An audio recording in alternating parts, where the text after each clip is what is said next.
갈라디아서 5장 16절에서 24절 말씀 한 절씩 교독하겠습니다. 제가 먼저 16절을 읽겠습니다. 내가 이르노니 너희는 성령을 따라 행하라. 그리하면 육체의 욕심을 이루지 아니하리라. 육체의 소욕은 성령을 거스르고 성령은 육체를 거스르나니 이 둘이 서로 대적하므로 너희가 원하는 것을 하지 못하게 하려 함이니라. 너희가 만일 성령의 인도하시는 바가 되면 율법 아래에 있지 아니하리라.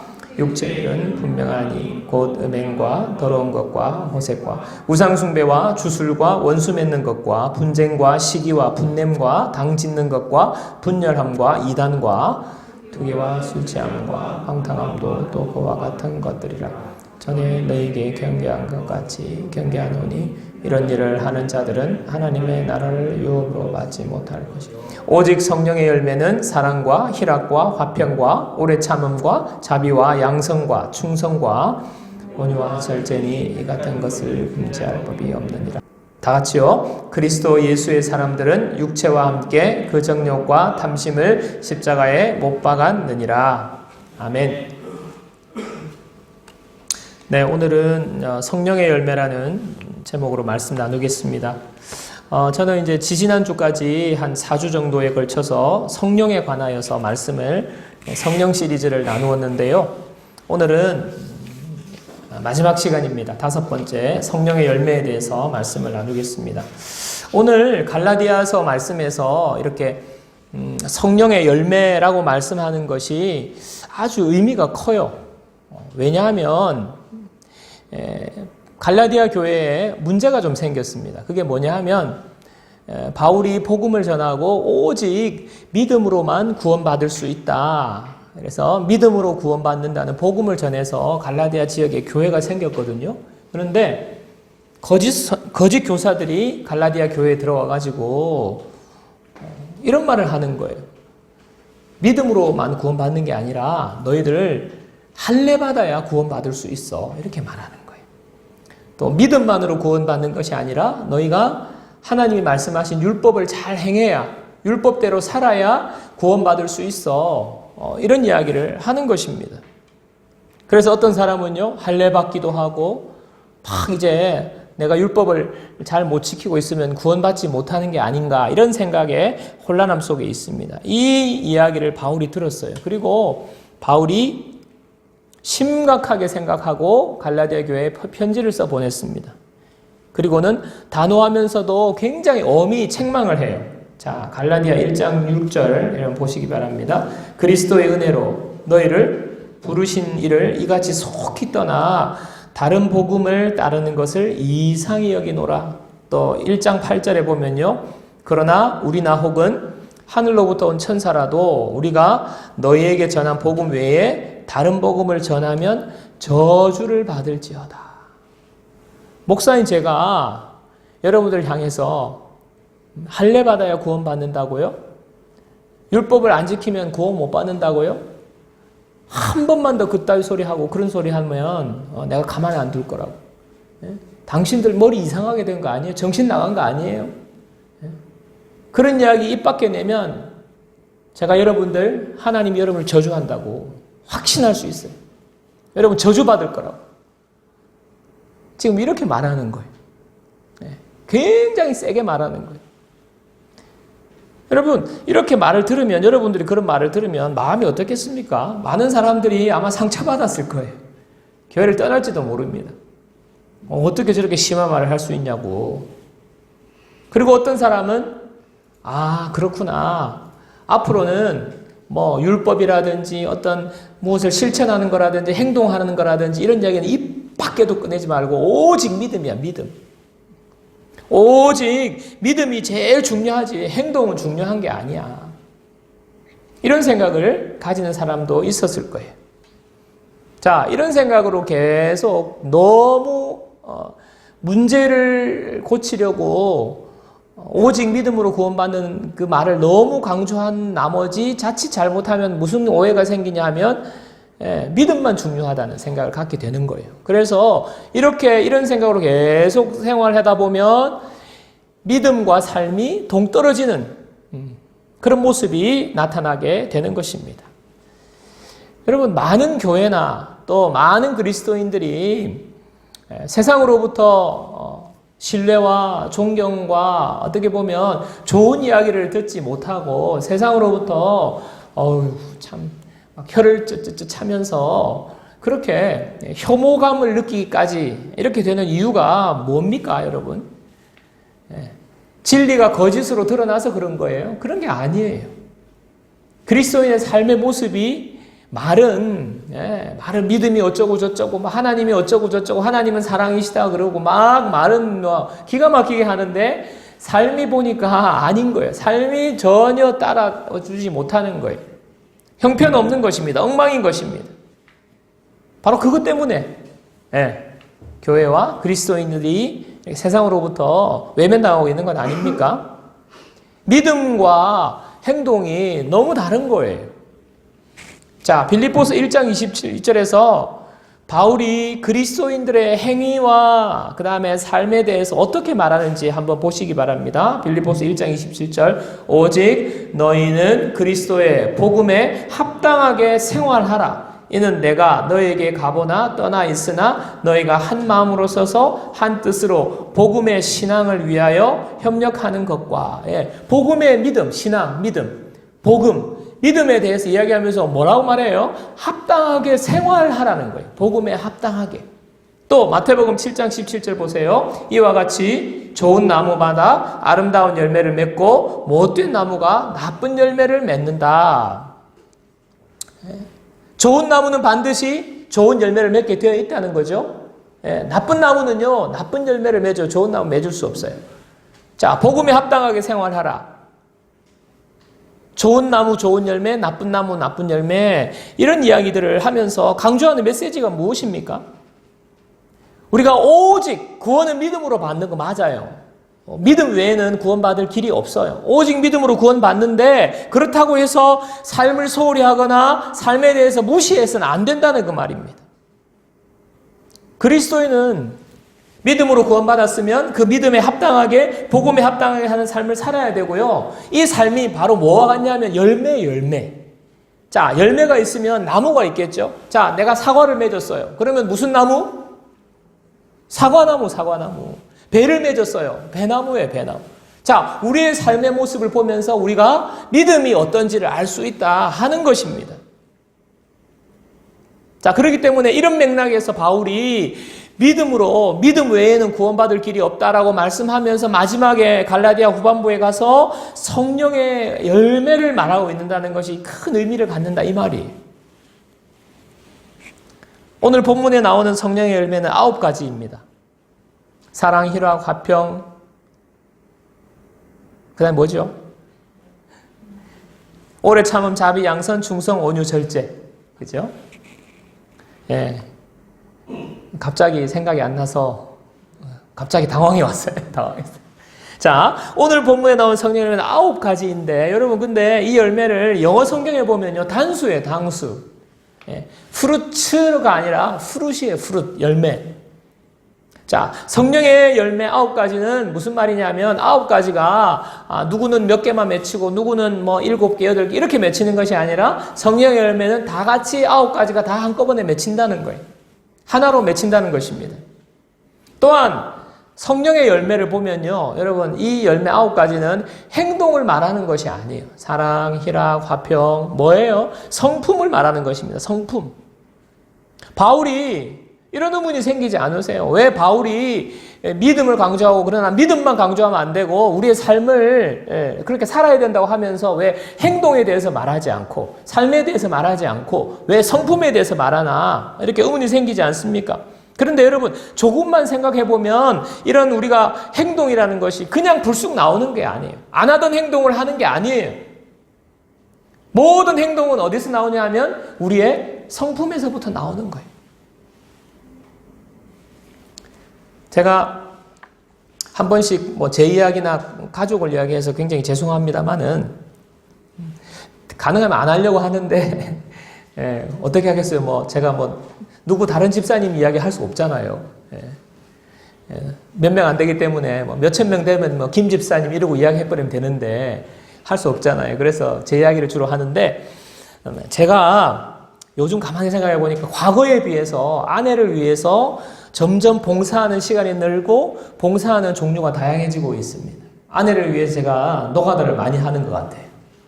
제가 시간이 지나면서 아내가 점점 좀 무서워지고 또 제가 나이가 드니까 남성 호르몬이 줄어들어서 힘이 없어서 제가 이렇게 봉사하는 것이 아니에요.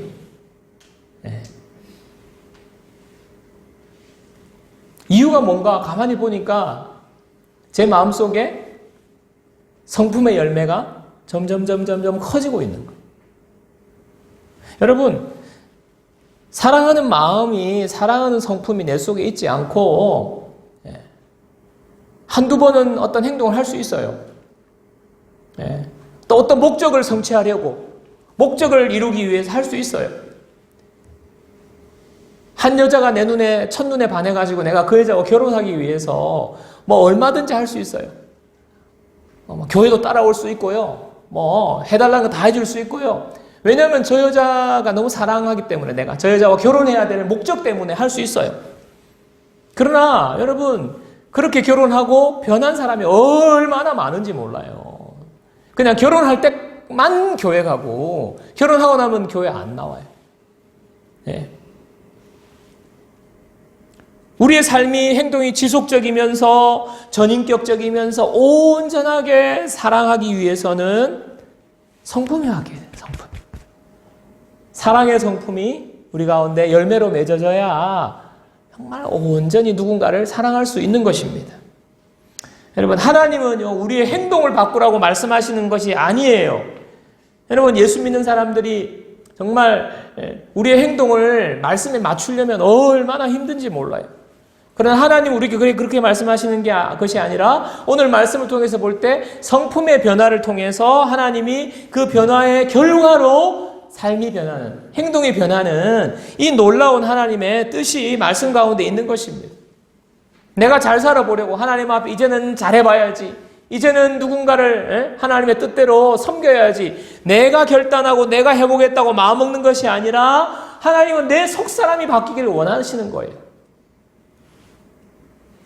우리 속에는 두 가지 욕심이 있습니다. 오늘 말씀에 나오죠? 하나는 성령을 따라서 행하고자 하는 소욕이고 다른 하나는 육체를 따르는 소욕이에요. 우리가 읽은 19절에 보면요, 음행과 더러운 것과 호색과 우상숭배와 주술과 원수 맺는 것과 분쟁과 시기와 분냄과 당짓는 것과 분열함과 이단과 투기와 술취함과 방탕함과 또 그와 같은 것들이라. 15가지는 딱딱딱 지목을 해놨어요. 여러분, 이런 죄를 말하고 있는데 여러분, 이것들이 우리가 종종 넘어지는 문제예요. 또 우리가 이러면 안 되는데 라고 고치기를 원하는, 애쓰는 문제인데 잘 안 되는 것들입니다. 근데 이것이 어디로부터 나오는 거라고요? 육체의 소욕으로부터 나오는 거. 자, 놀라운 것은, 그런데 더 놀라운 것은 한편으로는 성령의 소욕을 하나님께서 우리에게 말씀하고 계세요. 성령의 소욕이 있는데 이 두 가지 소욕, 육체의 소욕, 성령의 소욕은 마치 시소와 같아요. 시소. 그래서 한쪽이 올라가면 한쪽은 내려가는 거예요. 또 반대쪽에 올라가면 반대쪽은 내려가는 거예요. 육체의 소욕이 막 피크를 오르면요, 성령의 소욕은요 저 밑바닥인 거예요. 반대로 성령의 소욕이 높이 올라가면요, 육체의 소욕은요 저 밑바닥에서 힘을 못 써요. 이렇게 돼 있어요. 그래서 우리가 육체의 소욕에 이끌려가지고 육체의 소욕이 내 속에서 역사하면 우리가 죄짓게 되고 우리가 하나님이 기뻐하지 않는 그런 일들을 행하게 되는데, 근데 그 결과가 무엇입니까? 21절 후반부를 보세요. 21절. 전에 너희에게 경계한 것 같이 경계하노니 이런 일을 하는 자들은 하나님의 나라를 유업으로 받지 못할 것이라. 하나님의 나라가 없다는 것 아닙니까? 뭐 직설적으로 이야기하면 이 사람은 천국 못 간다는 말이에요. 그런데 이렇게 말하는 강조점이 뭐냐고요? 강조점은 하나님의 자녀는 육체의 소욕이 이끄는 대로 끌려서 사는 사람이 아니라는 거예요. 하나님이 우리를 택하셔서 자녀 삼아주신 중간 우리는요, 이제는 그런 삶으로부터 이미 떠난 사람들이에요. 그런데 왜? 아직도 내 속에 육체의 소욕이 남아있기 때문에. 주님 오시는 그날에 우리는 완전히 주님과 같이 변화되지만 그 전까지는요, 아직도 육체의 소욕이 있는 거예요. 그러나 우리 그리스도인들은 그 육체의 소욕이 이끄는 대로 막 끌려서 막 사는 사람들이 아니라 그럴 수 없다는 거예요. 하나님의 자녀에게는 있을 수 없는 일이라는 것을 이렇게 강하게 말하고 있는 것입니다. 여러분, 그래서요, 여러분, 정말 우리가 한번 점검을 해볼 필요가 있는 것이 뭐냐면, 우리가 말로는 나 예수님 믿어요, 하나님의 자녀 되었어요, 나는 천국 가요, 너무 안심하고 있는데 우리의 삶을 보니까 늘 죄 가운데 있고, 어제나 오늘이나 10년 전이나 15년 전이나 그 죄가 지금도 끊지 못하고 해결하지 못하고 죄 가운데 있다면, 그리고 꺼리낌 없이 행한다면, 그리고 잠깐 와가지고 그냥 하나님 앞에 회개하고 오케이, 됐어, 오케이 이렇게 하고 다시 돌아간다면 이 사람은요, 진정한 구원받은 사람이 아닐 수도 있다는 거예요. 우리 중에는 그런 사람은 없을 거예요. 그냥 만약에 정말 그런 사람이 있다면 그 사람은 정말 구원받지 못한 사람이에요. 왜냐? 우리 모두는 이미 예수님의 은혜로 구원받고 우리 속에 성령의 소유가 있기 때문에 그렇게까지는 안 해요. 성령의 소욕이 있는 하나님의 사람은 육체의 소욕이 이끄는 대로 내버려 두지가 않습니다. 성령께서 하시는 거예요. 성령께서. 이런 드라마 대사가 갑자기 떠올랐어요. 사랑이 어떻게 변하니? 유명한 대사인데, 너를 향한 나는 사랑이 변하지 않는다 이 말이거든요. 사랑이 어떻게 변하니? 너는 변할지라도 나는 안 변한다. 이런 말인데, 여러분, 근데 틀렸어요. 사랑이 변할 수 있습니다. 이 세상의 모든 것은 변합니다. 이 세상에 안 변하는 거 없어요. 그런데 놀랍게도 참 변하지 않는 것이 있어요. 그게 뭐냐면 사람의 마음이에요. 사람의 마음. 다른 건 다 변하는데 사람이 잘 안 바뀐다고요. 사람이 변화되지 않는다고요. 육체의 소욕이 그만큼 강하다는 거예요. 육체의 소욕이. 그런데 이 육체의 소욕을 거스르는 것이 바로 성령의 소욕입니다. 여러분, 그래서 사람을 바꿀 수 있는 분은 하나님밖에 없어요. 제가 목회 처음 할 때 막 대학부를 맡아서 주로 이제 처음에 했는데 대학부 애들 잘 안 바뀌어요. 그러다가 나중에 제가 열받아가지고 제가 막 심한 말도 하고, 막 진짜 막 거의 뭐 교회 너같이 신앙생활 하려면 교회 오지 마, 뭐 이런 식의 표현을 다른 표현으로 애둘러서 한 적이 있었어요. 많아요. 어떻게 이렇게 말하는데 안 변하냐? 근데 제가 잘못 알고 있었어요. 사람은 절대 바뀌지 않습니다. 사람들의 말로 바뀌지 않고요. 사람은 하나님께서 바꾸시는 거예요. 여러분, 내가 어떻게 바뀔 수 있을까요? 어떻게 보면 내 모습 중에 싫은 모습도 많고 내 모습 중에 내가 정말 바꾸려고 해도 안 바뀌는 모습이 너무 많잖아요. 저도 저를 볼 때 마음에 안 드는 게 너무 많아요. 맨날 금방 하고 후회하는 거 많아요. 자녀들을 향해서 아이쿠 하는 거예요. 이미 근데 말은 나가버렸어요.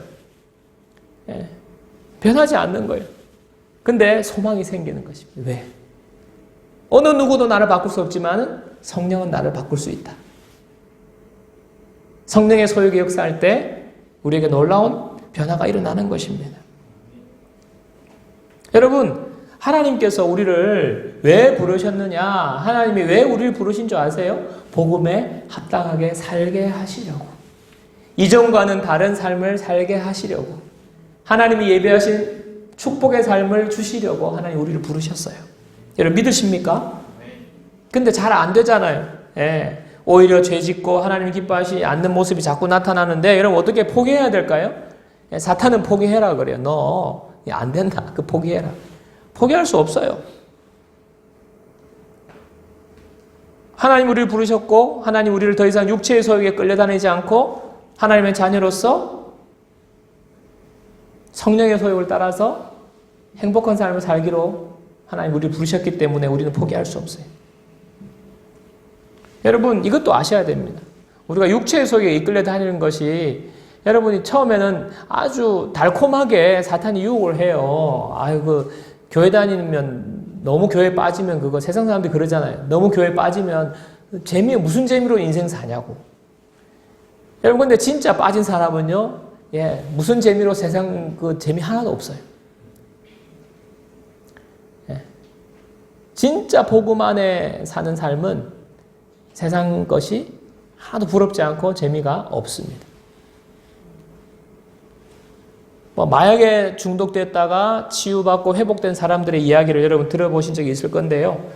마약이 최고의 이제는 세상이 주는 것 중에 최고 아닙니까? 최고. 마지막이 마약인데, 이 마약에 빠지면 진짜 막 너무너무 좋은가 봐요. 근데 문제는 이게 영원하지 않다는 거예요.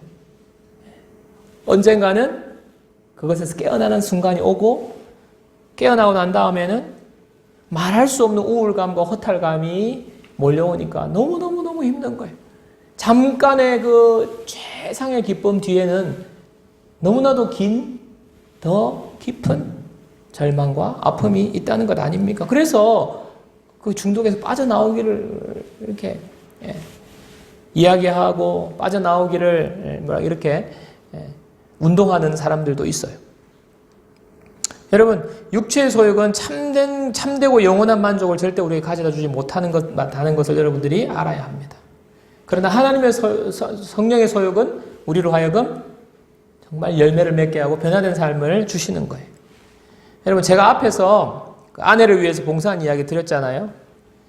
오늘 아침에도 제가 일찍 일어나가지고 그냥 여러분들을 위한 식사를 제가 열심히 또 했습니다. 쿡을 했어요. 근데 옛날 같으면 그게 안 됐을 거예요. 옛날 같으면 피곤하고 내가 준비해야 될 거 있고 귀찮고 하기 싫은 마음이 있어요. 자연스러운 거예요. 육체의 소욕이에요. 그렇지 않아요? 자, 근데 지금은 편하고 싶고 마음에 좀 안정을 찾고 준비하고 이렇게 좀 컨디션 조절하고 싶은 마음이 있지만은 그 마음보다 섬기는 마음이 내 속에서 있는 거예요. 교회를 우리 성도들을 생각하면서 섬기고 또 무엇보다도 수고하는 아내를 위해서 제가 섬겨야 되겠다는 마음이 일어나는 거예요.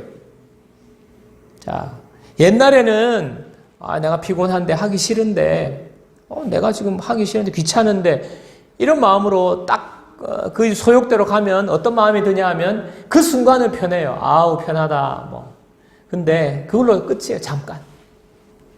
그런데 내가 귀찮고 피곤하지만 그래도 내 마음에 성령의 소욕이 주는 마음을 따라 할 때 처음에는 몸이 좀 피곤하고 쉬지 못하지만은 내 마음이 너무너무 달라지는 거예요. 마음에 기쁨이 넘치는 거예요. 마음에 행복감이 밀려오는 거예요. 여러분, 그런 마음 없이 억지로 못합니다. 여러분, 제가 억지로 하는 것 같으세요? 제가 이 말 하는 것이 여러분에게 뭔가 여러분을 탁 이쪽으로 유도하려고 하는 것 같아요. 천만의 말씀. 성령의 소욕을 따라서 내가 행할 때 그 삶의 결과는요, 내 마음의 기쁨이에요. 하나님 주시는 만족감이고요. 모든 사람, 내 주위에 있는 사람도 기쁘게 되고 만족을 얻게 되는 놀라운 일이 일어나는 것입니다. 나에게 큰 유익이 있는 거예요. 성령의 열매가 가져다 주는 축복입니다. 여러분, 성령의 9가지 열매를 설명하자면 한 각각 열매마다 1시간씩 설교를 해야 되는 주제들인데 한 문장으로 오늘은 간단하게 여러분에게 소개를 하려고 합니다. 여러분, 성령의 열매 9가지 사랑은요, 여러 가지 말할 수 있겠지만 사랑은 상대방을 받아들이는 거예요. 희락, 작은 일에도 기뻐하는 것입니다. 작은 일에도. 화평이 무엇입니까? 좋은 관계를 유지하는 거예요. 그 다음에 오래 참는 것은 목표를 향하여서 끝까지 나아가는 것이 바로 오래 참음이에요.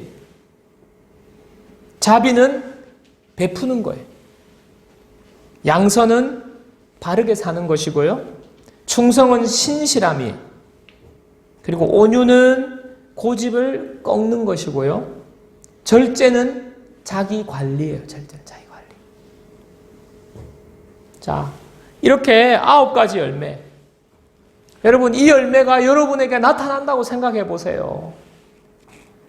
상대방을 받아들이고, 어떠한 경우라도 상대방을 받아들이는 사랑으로, 여러분, 그리고 작은 일에도 기뻐하는 희락, 좋은 관계를 유지하는 화평이 여러분에게 있고, 또 목표를 향하여 끝까지 전진하는 오래 참음, 자비를 베푸는 자비, 바르게 사는 양선, 신실한 충성, 고집을 꺾을 줄 아는 온유, 그 다음에 자기 관리하는 절제. 여러분, 이 9가지의 열매가 여러분 삶에 나타난다고 생각해 보세요. 그리고 여러분이 지금 겪고 있는 문제들을 생각해 보세요. 여러분이 지금 너무 골치 아프고 스트레스, 지금 우리가 스트레스 10톤을 위해서 기도하고 있는데, 그 스트레스를 생각할 때 이 9가지 열매가 여러분 그 문제를 해결하지 못할 일이 하나도 없어요. 그렇지 않습니까? 놀라운 능력이 나타나는 거예요.